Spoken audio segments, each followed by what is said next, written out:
ఎలా అలంకరిస్తున్నాడో చూడండి అని యేసుప్రభువారు చెప్తున్నారు. అంటే గడ్డికి అంత అలంకరణ ఇచ్చిన దేవుడు నీకు ఇవ్వలేడా? నిన్ను అలంకరించలేడా? నీకు వస్త్రాలను ఇవ్వలేడా?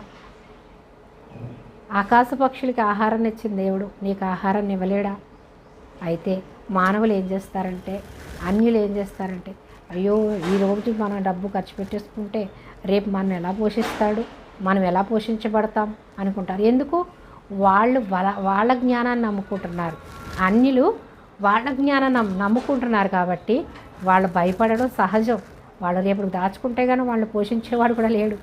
కాకపోతే మనకి దేవుడు ఉన్నాడు కాబట్టి మనల్ని పోషిస్తాడు. రేపటి దినం మనది కాదు, దేవుడిది.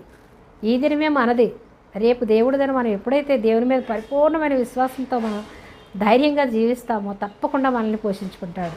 అంతేకాని అన్యులు ఎలా ఉంటారు? అమ్మో ఈ డబ్బు ఖర్చు పెట్టేసుకుంటే